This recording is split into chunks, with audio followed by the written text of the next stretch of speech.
आइए जानते हैं पूर्णिमा व्रत की कथा के बारे में। कांतिका नगर में एक ब्राह्मण रहते थे जो बहुत ही कठिनता से भिक्षा मांगकर अपना जीवन निर्वाह करते थे। उनके कोई संतान नहीं थी और पूरा जीवन वो भिक्षा मांगकर ही अपना एक तरह से गुजारा करते थे। एक दिन उनकी पत्नी भिक्षा मांगने के लिए जब नगर में गई तो लोगों ने उनको भिक्षा देने से इनकार कर दिया। कहा कि तुम बांझ हो, इसीलिए यहाँ पर भिक्षा मांगने मत आया करो। बांझ कहकर उनको बहुत ही ज़्यादा उल्हाने दिए गए, जिनके कारण वो बहुत ही ज़्यादा दुखी हुई, बहुत ज़्यादा परेशान हुई। वो पूरा जो ब्राह्मण दंपति था बहुत ज़्यादा परेशान था। माँ काली की पूजा किया करते थे वो लोग। तो एक दिन क्या हुआ, उनकी पूजा से खुश होकर माँ काली ने उनको दर्शन दिया और माँ काली ने उनको एक पूजा के बारे में बताया कि जो पूर्णिमा तिथि आती है, पूर्णिमा के दिन आप विधि विधान से पूजन करिए और पूजन के समय आपको एक दीपक जलाना है और इसको बढ़ते हुए क्रम में जलाना है। जब तक कि दीपकों की संख्या 32 ना हो जाए तब तक आप दीपक जलाइए और आपकी ये मनोकामना जरूर पूरी होगी।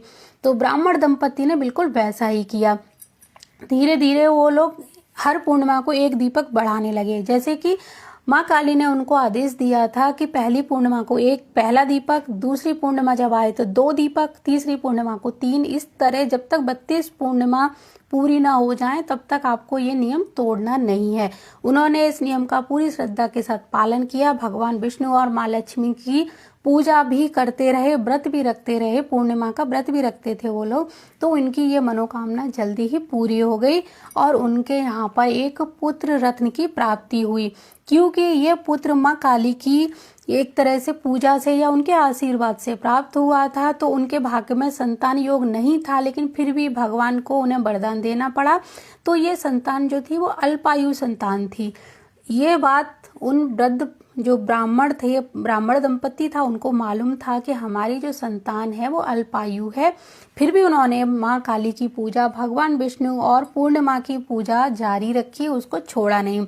जैसे जैसे बालक थोड़ा सा बड़ा हुआ, एक दिन वो बालक अपने मामा के साथ काशी शिक्षा ग्रहण करने के लिए गया, लेकिन वहाँ पर उसकी जबरन यानी जबरदस्ती धोखे से शादी करा दी गई।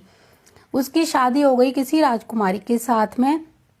लेकिन जब उसकी शादी का जो समय था तो उस बालक ने बताया अपने जो ससुराल वाले थे कि मैं बहुत ही ज़्यादा अल्पायु हूँ और मेरी शादी नहीं हो सकती है, नहीं तो आपकी बेटी के साथ में इस तरह की घटना घट सकती है। तो क्योंकि ये चीज़ बालक को भी मालूम थी तो बालक ने ये वहाँ पर अपनी जिज्ञासा प्रकट की, लेकिन किसी ने उसकी बात नहीं मानी। उनको लगा कि ये शादी करना नहीं चाहता, इसीलिए ये झूठ बोल रहा है। फिर भी उसकी शादी हो गई। उसके बाद में जो देवदत्त उस बेटे का नाम था उनके का, जो अल्पायु था, उसका विवाह तो हो गया, लेकिन कुछ समय बाद जैसे जो उसका प्राण लेने का समय आया तो उस समय उनके माता पिता को मालूम था कि आज का दिन है, आज हमारे बेटे के साथ ये घटना होने वाली। उन्होंने पूरी श्रद्धा भक्ति के साथ पूर्णिमा का व्रत किया था, निर्जल व्रत रखा हुआ था और पूरे ध्यान भक्ति में बैठे हुए थे। लेकिन यमराज को भी वहां आने के बाद वापस जाना पड़ा, क्योंकि पूर्णिमा की शक्ति के कारण यमराज उस बच्चे के प्राण नहीं हर पाए। तो क्योंकि उन्होंने पूर्णिमा का व्रत रखा था और उस व्रत का जो फल था वो इतना जबरदस्त था कि वो वहां तक जो पास था यम का पास, वो नहीं जा पा रहा था और यमदेव को वापस लौटना पड़ा। तो कहानी का जो मतलब है, कहानी के अंदर छिपी हुई जो मैसेज है उसको समझना चाहिए कि आप पूर्णिमा का व्रत का कितना बड़ा फल था। एक अल्पायु बालक को भी मतलब चिरंजीवी बना दिया और उसका कुछ भी नहीं बिगड़ पाया। तो ये होते हैं व्रत पूजा के फल, जो सच्चे श्रद्धा भक्ति से किए जाएं तो भगवान को भी अपने कुछ नियम तोड़ने पड़ते हैं। अब पूर्णिमा की दूसरी कथा के बारे में हम बात कर लेते हैं। माघ पूर्णिमा व्रत की पौराणिक कथा। पौराणिक कथा के अनुसार नर्मदा नदी के तट पर सुब्रत नामक एक विद्वान ब्राह्मण रहते थे, लेकिन वे काफी लालची थे। वो उनका जो लक्ष्य था वो था कि सिर्फ धन को कमाना।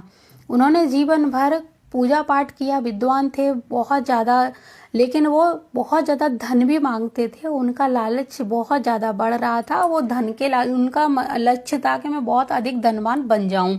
इस कारण वो धीरे धीरे धीरे धीरे अपने धन की लालसा है उसको बढ़ाते गए। जब वो वृद्ध होने लगे, बहुत सारी बीमारियों ने उनको आकर घेर लिया। लेकिन एक दिन जब उनको अंतर ज्ञान हुआ, यानी सोते समय उनको ऐसा ज्ञान हुआ कि अब तो मेरा पूरा जीवन धन कमाने में ही निकल गया और वो धन अब मेरे किसी काम नहीं आ रहा है, और अब मैं अपने शरीर को भी ठीक नहीं कर सकता। मैंने तो कभी भी कुछ ऐसा काम नहीं किया कि जिससे मेरे जीवन का उद्धार हो सके।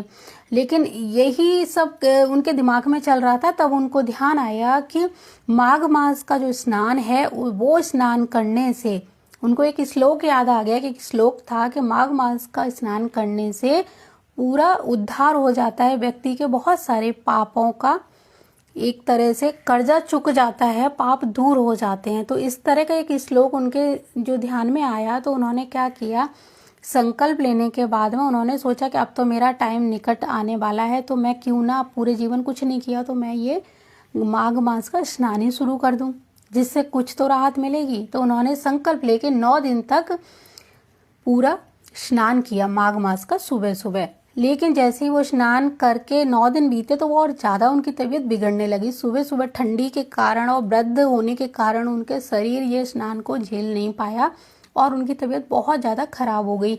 और जैसे ही उनकी मृत्यु का समय निकट आ रहा था, उनको ऐसा लग रहा था मैंने जीवन भर कुछ काम नहीं किया है, तो अब तो मुझे नरक भोगना पड़ेगा। लेकिन वास्तव में ऐसा नहीं हुआ। 9 दिन का ही पुण्य उनको इतना प्राप्त हुआ कि उन्हें मोक्ष की प्राप्ति हुई। सिर्फ 9 दिन उन्होंने माघ मास का पूरे श्रद्धा भक्ति के साथ पालन किया, स्नान किया, ध्यान और दान भी किया, जिसके कारण उनको मोक्ष की प्राप्ति हुई। तो ये होता है माघ महीने स्नान करने का। इस दिन तो कहा जाता है कि अगर गंगा जी के स्नान तो दूर की बात है, गंगा जी के अगर माघ के महीने में दर्शन भी हो जाए तो वही पुण्य प्राप्त होता है जो पुण्य इस दिन स्नान और दान का होता है। तो क्योंकि करोड़ों यज्ञों के समान स्नान और दान का पुण्य प्राप्त होता है माघ मास के महीने में। पूरा महीना दान पुण्य के लिए है। तो आप पीछे मत हटिए, इस दिन दान पुण्य भक्ति भावना दिखाइए और बस सिर्फ एक दिन है, भगवान को मना लीजिए और अपनी सारी मनोकामनाएं पूरी कर लीजिए। तो जय माता दी, जय गुरुदेव और जय सिया राम।